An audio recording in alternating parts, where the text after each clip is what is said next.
quick update. Dancing with the Stars last night. Brooks Nader was voted off. And so if you want to learn more about Brooks and Gleb, check the link in the description.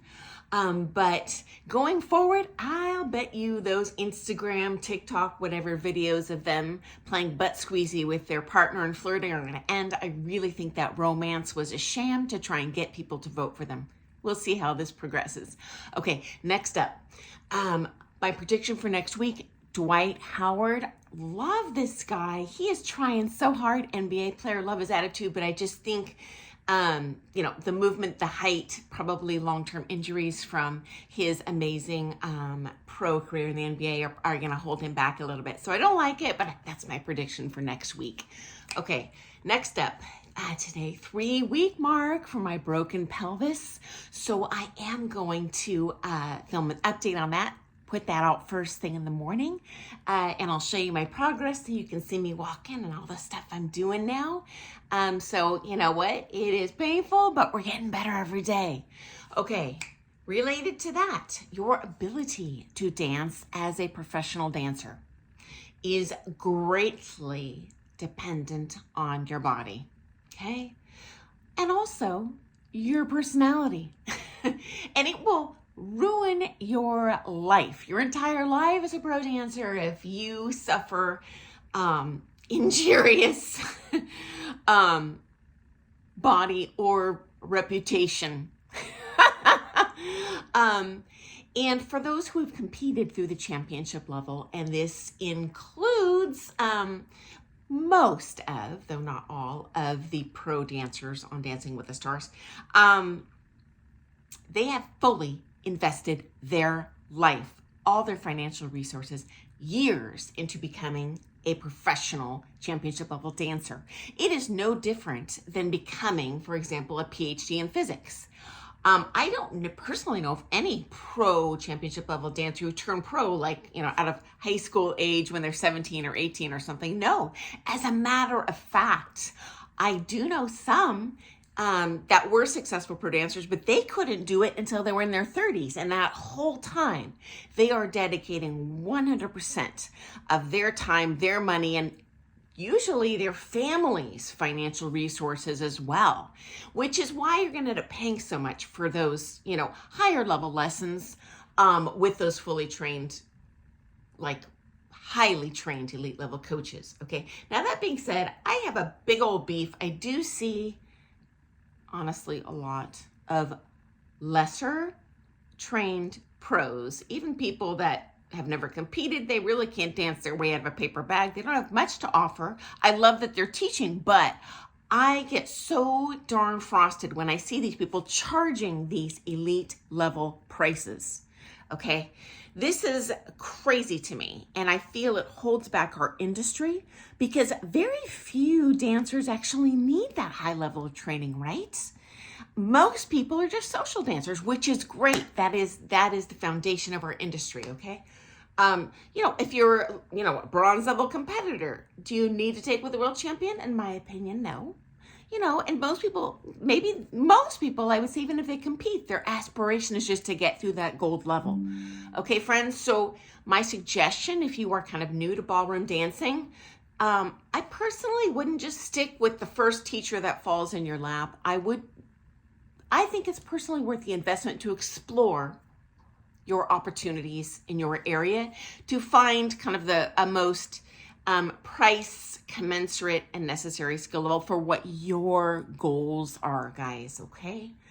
If you have a scrape on your leg, you can go to Rite Aid and buy a Band-Aid from the cashier who makes $20 an hour. Problem solved. Okay.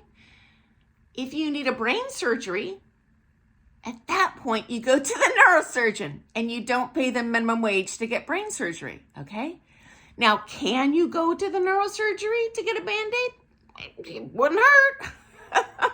But in my opinion, that is not a valuable investment for your money, and I'm cheap. I want to get the max dance value for your money and your goals. So just know there are probably other opportunities in your town just to take a peek at. It wouldn't hurt, okay, guys? And if you love your teacher, that's great. But I'm just hoping for people new to this industry that they don't get sucked in by a predatory professional, because professional has a wide range of skill levels. Find someone that's best for you, okay?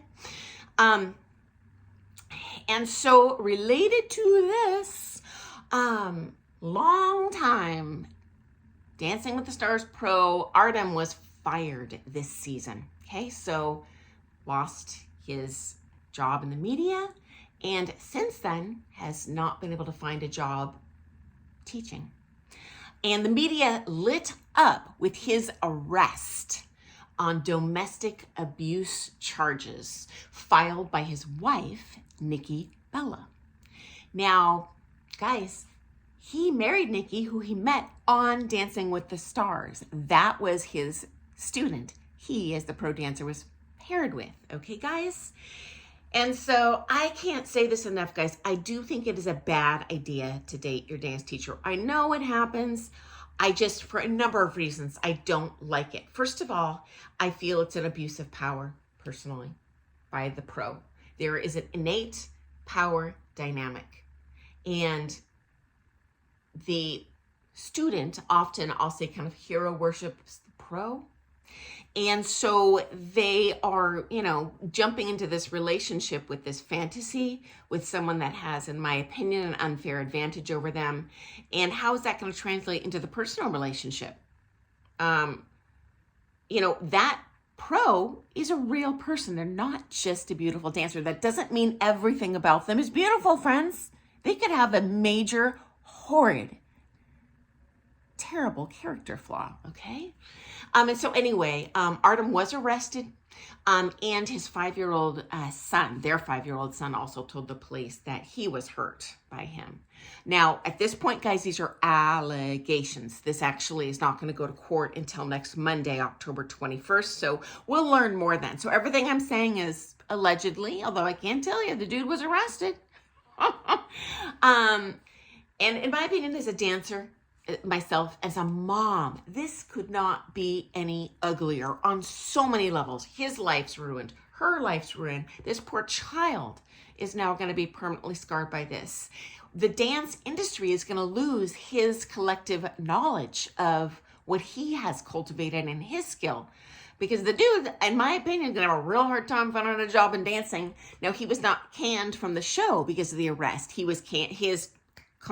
They were told him his contract would not be renewed the week prior, but dude can't find work now, and he's certainly not going to find work after this arrest. So he had to get a job in construction, and according to his wife Nikki, he says that is beneath him.